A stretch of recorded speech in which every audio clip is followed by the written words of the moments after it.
Oleh karena penyertaan Tuhan di sepanjang hidup kami boleh berada pada saat ini Tuhan. Bahkan hamba-Mu masih bisa berdiri untuk menyampaikan firman.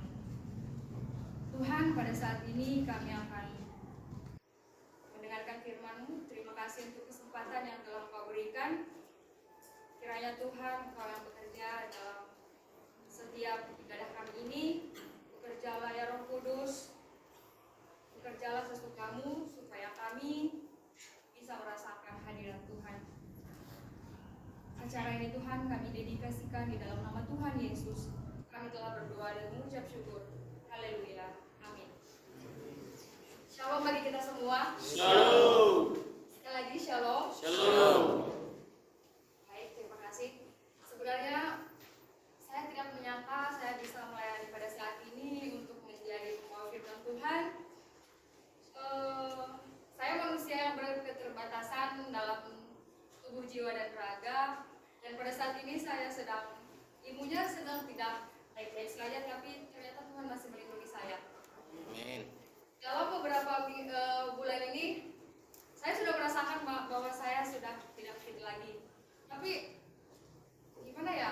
Saya orang itu malu kalau orang tahu saya sakit, sekalipun dia teman saya. Saya mungkin karena udah terbiasa diajarin oleh orang tua, kalau kamu sakit ya udah sakit, gak usah nangis gitu. Jadi kalau saya nangis di depan mama saya selalu bilang, ya udah kalau kamu sakit aja, emang kalau kamu nangis kamu bisa sembuh. Nah, jadi hal itu mendarah daging sampai sekarang. Ketika saya sakit, teman-teman saya gak ada yang percaya, itu yang buat saya sakit. Lagi sakit gitu loh. Orang lagi sakit, mereka mungkin kira saya pura-pura karena ada kamar saya bilang pas hari Minggu itu udah parah banget, saya udah pening. Tapi saya sok kuat memang ya. Cara bilangnya gini, Dek, besok kakak nggak turun, doain ya biar cepat sembuh. Nggak mau, saya nggak tahu siapa yang bilang, tapi saya nggak mau ngapain didoain gitu. Astaga, emang ada di kamar ini. Tapi saya nggak tahu mereka karena saya lihat saya sehat, padahal dalam hati saya menangis. Kenapa kalau saya sakit gak ada yang percaya? Tapi itu jadi pembelajaran buat saya bisa dibilang berpura-pura kuat juga enggak. Tapi karena udah terbiasa diajarkan seperti itu, kalau sakit ya udah tahan aja. Kalau misalkan harus dikasih tahu, kasih tahu, tapi jangan malu. Oke? Sekian. Oh iya, saya juga bersyukur punya adik-adik rohani yang memang dalam bulan-bulan susahnya skripsi, dikejar-kejar seminar proposal, mereka peduli dengan saya. Mereka tanya-tanya, Kak udah selesai? Ya udah diterima belum judulnya? Belum deh. Saya rasanya kalau ditanya seperti itu kayak antara takut, pengen nangis. Tapi saya nggak nyangka saya bisa gitu. Dan ketika sebenarnya saya ada 2 khotbah dijadwalin di bulan ini.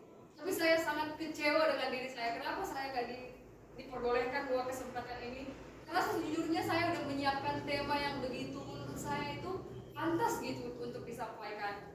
Karena sejauh ini dari dulu kalau khotbah saya selalu diajari sama ibu asrama. Jadi ketika saya berdiri di depan itu bukan semuanya, tapi dorongan dari ibu asrama, dari saya ngomong, cara menyampaikan materinya itu selalu ada ibu asrama. Nah, untuk semester ini saya sendiri dan Tuhan dan buku-buku gitu. Saya bergumul supaya saya bisa sampaikan ini, tapi Tuhan berkata lain. Sehingga ketika saya mengerjakan tugas, ada rohani saya bilang, Kakak kenapa? Mungkin dia udah lihat ya wajah-wajah saya stres, walaupun saya diam gitu. Akhirnya dia memberanikan diri untuk menyampaikan khotbah. Dengan sangat sedih, saya harus terpaksa memberikan kesempatan kepada dia. Dan lagi-lagi saya makin sedih karena tidak ada saya ketika dia berkhotbah. Rasanya, aduh, saya kayak berdosa banget sama Tuhan gitu. Kok bisa? Saya nggak bisa lihat dia, saya nggak bisa berdiri, saya nggak dikasih kesempatan untuk lihat, saya harus sakit. Dan mungkin saya sakit pun itu adalah bukti kalau saya itu sebenarnya butuh istirahat.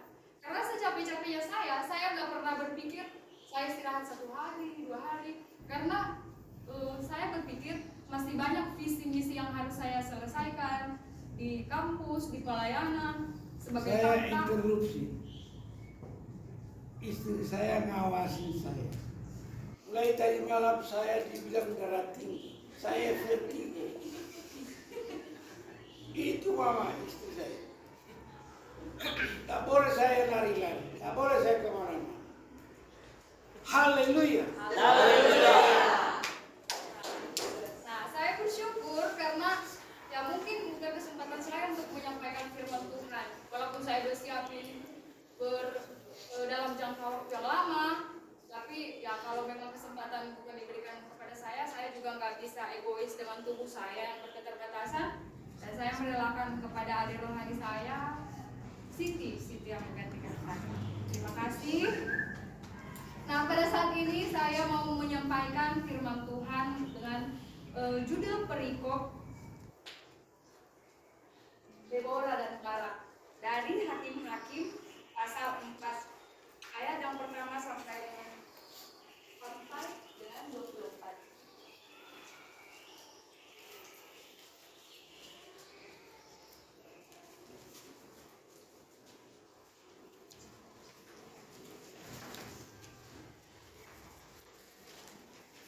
Yang sudah mendapatkannya katakan amin. Amin. Saya akan membacakan judul perikop dan saudara-saudari akan membacakan ayat yang kedua setelah saya bacakan ayat yang pertama. Demikian silih berganti di bawah perikop Deborah dan Barak. Setelah Ehud mati, orang Israel melakukan pula apa yang jahat di mata Tuhan. Lalu Tuhan menyerahkan mereka ke dalam tangan Yabin, raja Kanaan, yang memerintah di Asor. Panglima tentaranya ialah Sisera, yang diam di Lalu orang Israel berseru kepada Tuhan, sebab Sisera mempunyai 900 kereta besi dan 20 tahun lamanya ia menindas orang Israel dengan keras. Pada waktu itu Deborah seorang nabiya, istri Lapidot, memerintah sebagai hakim atas orang Israel. Ia biasa duduk di bawah pohon korma Deborah antara Rama dan Betel di pegunungan Efraim, dan orang Israel menghadap dia untuk berhakim kepadanya. Ia menyuruh memanggil Barak bin Abinoam dari Kades di daerah Naftali, lalu berkata kepadanya, bukankah Tuhan Allah Israel memerintahkan demikian? Majulah, bergeraklah menuju Gunung Tabor dengan membawa 10.000 orang Bani Naftali dan Bani Zebulon bersama-sama dengan engkau. Dan aku akan menggerakkan Sisera, panglima tentara Yabin, dengan kereta-keretanya dan pasukan-pasukannya menuju engkau ke sungai Kison, dan aku akan menyerahkan dia ke dalam tanganmu. Jawab Barak kepada Deborah, jika engkau turut maju, aku pun maju. Tetapi jika engkau tidak turut maju, aku pun tidak maju. Kata Deborah, baik, aku turut. Hanya engkau tidak akan mendapat kehormatan dalam perjalanan yang engkau lakukan ini, sebab Tuhan akan menyerahkan Sisera ke dalam tangan seorang perempuan. Lalu Deborah bangun, berdiri dan pergi bersama-sama dengan Barak ke Kedes. Barak mengerahkan suku Zebulon dan suku Naftali ke Kedes, maka 10.000 orang maju mengikuti dia, juga Deborah maju bersama-sama dengan dia. Adapun Heber orang Keni itu telah memisahkan diri dari suku Keni, dari anak-anak Hobab ipar Musa, dan telah berpindah-pindah memasang kemahnya sampai ke pohon terbantit di Zaanaim yang dekat Kedes. Setelah dikabarkan kepada Sisera bahwa Barak bin Abinoam telah maju ke Gunung Tabor, dikerahkannya lah segala keretanya, 900 kereta besi, dan seluruh rakyat yang bersama-sama dengan dia, dari Haroset Hagoyim ke sungai Kison. lalu berkatalah Deborah kepada Barak, bersiaplah, sebab inilah harinya Tuhan menyerahkan Sisera ke dalam tanganmu. Bukankah Tuhan telah maju di depan engkau? Lalu turunlah Barak dari Gunung Tabor, dan 10.000 orang mengikuti dia. Dan Tuhan mengacaukan Sisera serta segala keretanya dan seluruh tentaranya oleh mata pedang di depan Barak, sehingga Sisera turun dari keretanya dan melarikan diri dengan berjalan kaki. Lalu Barak mengejar kereta-kereta dan tentara itu sampai ke Haroset Hagoyim, dan seluruh tentara Sisera tewas oleh mata pedang. Tidak ada seorang pun yang tinggal hidup. Tetapi Sisera dengan berjalan kaki melarikan diri ke kemah Yael, istri Heber orang Keni itu, sebab ada berhubungan baik antara Yabin, Raja Hajor, dengan keluarga Heber orang Keni itu. Yael itu pun keluar mendapatkan Sisera dan berkata kepadanya, "Singgahlah tuanku, silakan masuk, jangan takut."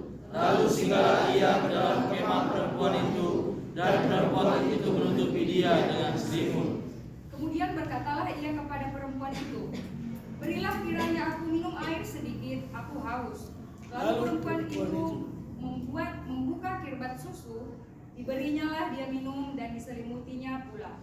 Lagi katanya kepada perempuan itu, "Berdirilah di depan pintu kemah, dan apabila ada orang datang dan bertanya kepadamu, ada orang di sini, maka jawablah, tidak ada." Tetapi Yael, istri Heber, mengambil patok kemah, diambilnya pula palu, mendekatinya diam-diam, lalu dilantaknya lah patok itu masuk ke dalam pelipisnya sambil tembus ke tanah. Sebab ia telah tidur nyenyak karena lelahnya, maka matilah orang itu. Pada waktu itu muncullah Barak yang mengejar Sisera. Keluarlah Yael mendapatkan dia dan berkata kepadanya, "Mari, aku akan menunjukkan kepadamu orang yang kau cari itu." Lalu masuklah Barak ke dalam, dan tampaklah Sisera mati tergeletak dengan patok dalam pelipisnya. Demikianlah Allah pada hari itu menundukkan Yabin, raja Kanaan, di depan orang Israel. Dan kekuasaan orang Israel kian keras menekan Yabin, raja Kanaan, sampai mereka melenyapkan Yabin, raja Kanaan itu. Haleluya. Haleluya. Sesuai dengan judul perikop, ada Deborah dan Barak. Seringkali kita membaca atau kita mendengarkan firman Tuhan di gereja, dimanapun di persekutuan, atau di mana saja yang pernah kita dengarkan dari Hakim-Hakim pasal 4 ini berbicara tentang Barak dan Deborah, yang mana Barak ini adalah yang dipercayai Tuhan untuk menghadapi penindasan yang dipimpin oleh panglima tentara, yaitu Sisera, di bawah kerajaan raja Kanaan, yaitu Yabin. Tapi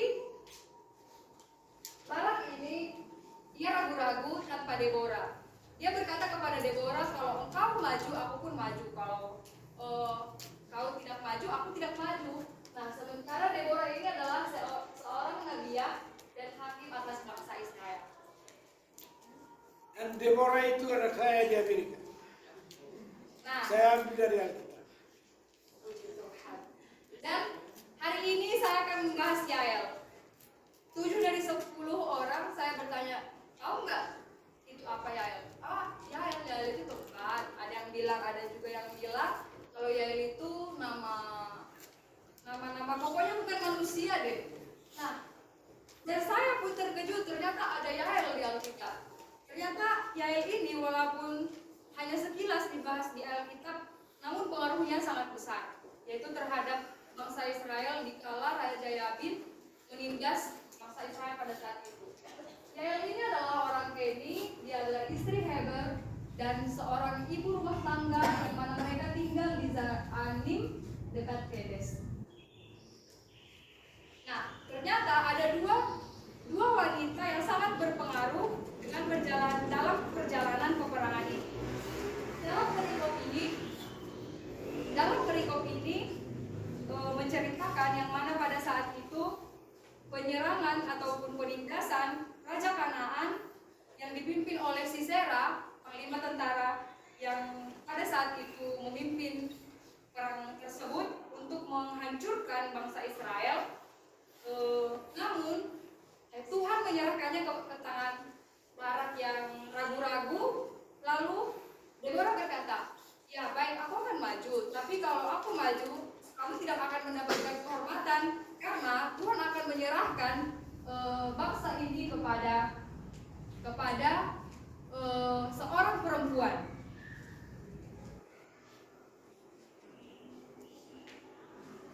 Nah, dua tokoh yang sangat menjadi peran utama yang sangat mempengaruhi jalan cerita ini adalah Deborah. Yang mana mereka ini mempunyai posisi dan karakter yang berbeda. Deborah ini adalah tokoh masyarakat, dia pemberani, sudah terlatih menghadapi perang.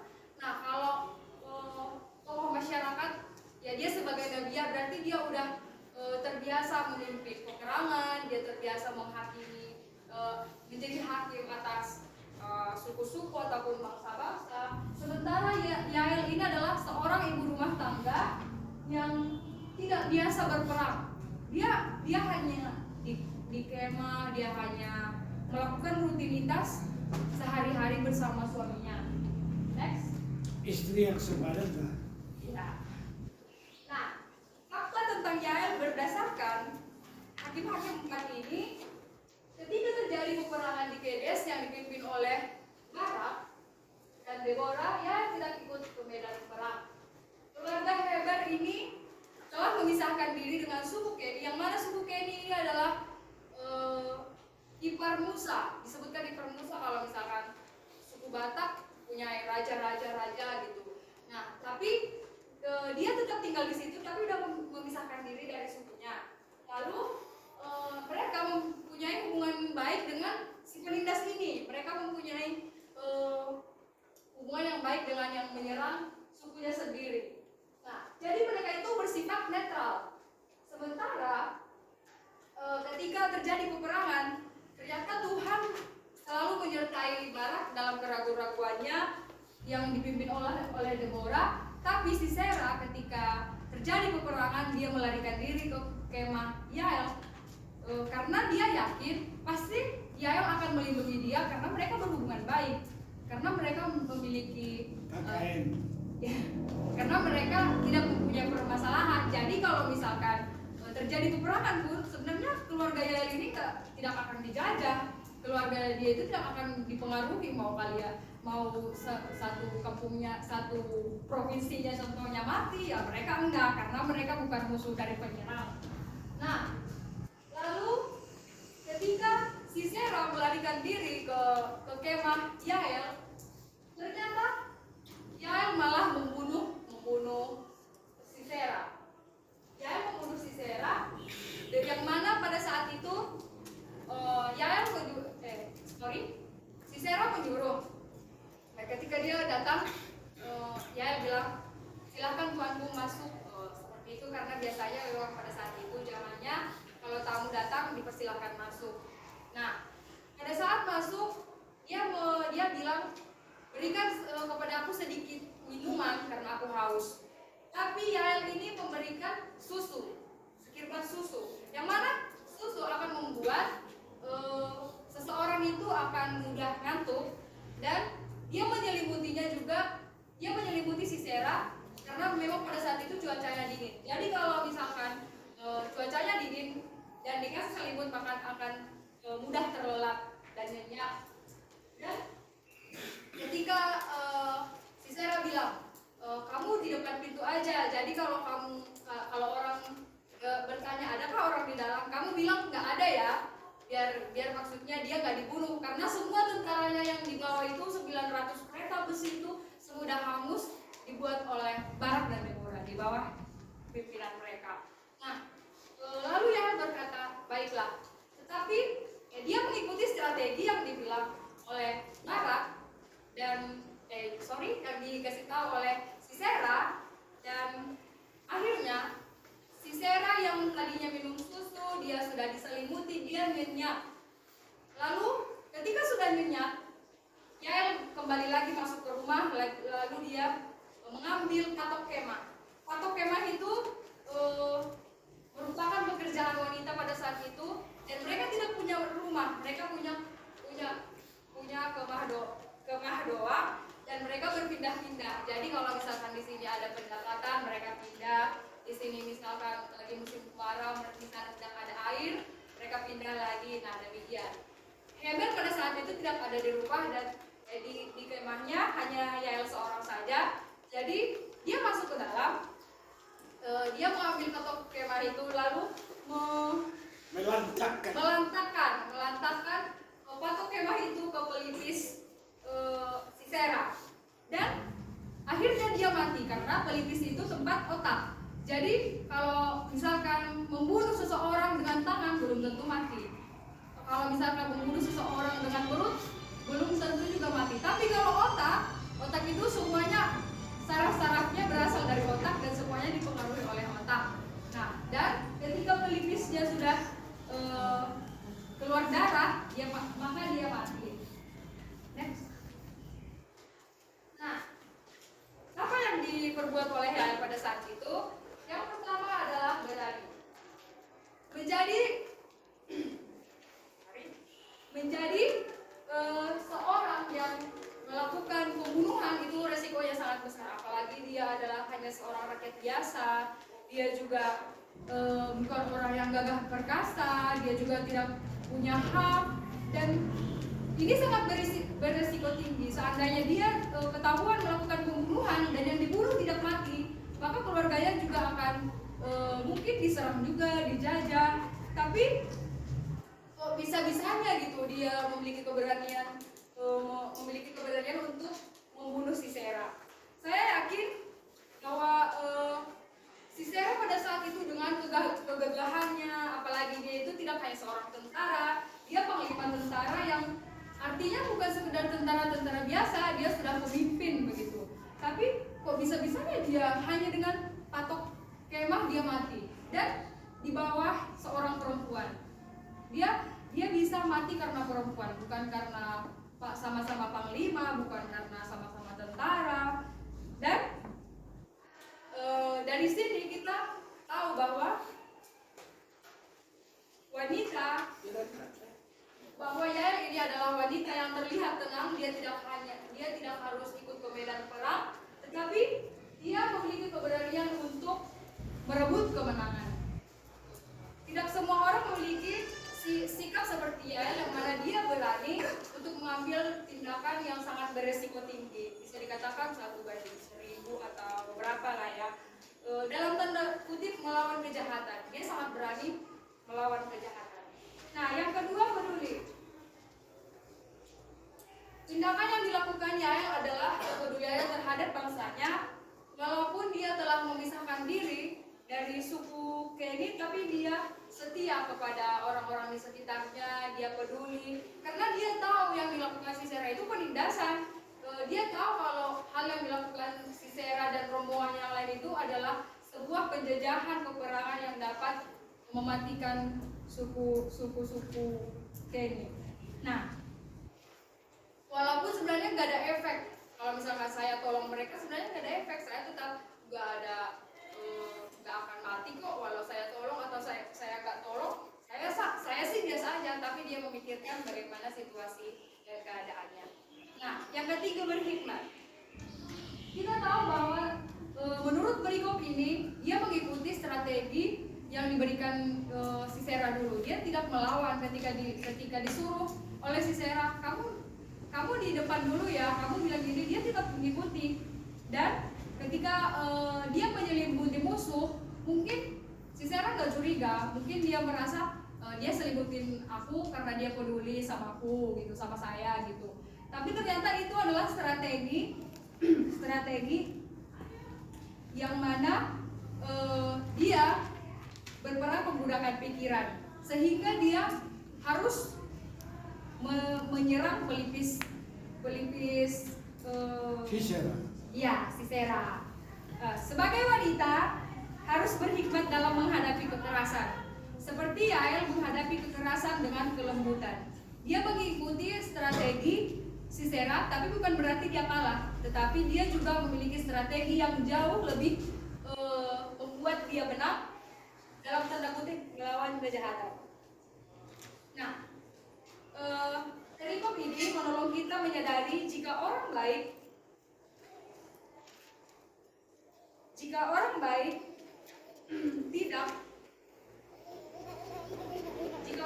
tidak berjuang melawan kejahatan, maka kejahatan akan menang dan berkuasa. Kalau Bapak Gembala saya pernah bilang, pertahanan terbaik adalah adalah menyerang. Tapi bukan menyerang secara fisik ya, menyerang dosa, menyerang kejahatan. Nah, saya punya kutipan pada saat ini yang mana adalah kita bisa baca sendiri. Kejahatan berkuasa bukan karena banyaknya orang jahat, tetapi karena orang baik sedikit yang bertindak melawan kejahatan. Nah, sudahkah kita melakukan seperti kutipan di atas? Kutipan di sini? Nah, saya percaya jikalau belum, kita masih sama-sama bergumul untuk melakukan yang terbaik kepada Tuhan. Seperti Yael yang mana dia menunjukkan 3 sikap yang bisa kita teladani sehingga dia menjadi pilihan Tuhan. Oke? Demikian firman Tuhan pada saat ini, kita berdoa. Terima kasih Bapa untuk lawatan-Mu pada saat ini. Terima kasih Tuhan untuk kesempatan kami telah selesai mendengarkan firman-Mu. Biarlah kiranya Tuhan firman ini dapat kami ingat, bahkan kami terapkan dalam kehidupan kami, sehingga firman ini Tuhan dapat menjadi penolong bagi hidup kami. Tuhan, Hamba-Mu telah selesai berkata-kata, tapi hamba tahu bahwa firman-Mu tepat melekat dalam hidup kami. Inilah hidup kami Tuhan, acara kami selanjutnya kami serahkan dalam tangan pengasihan-Mu saja. Haleluya. Amin.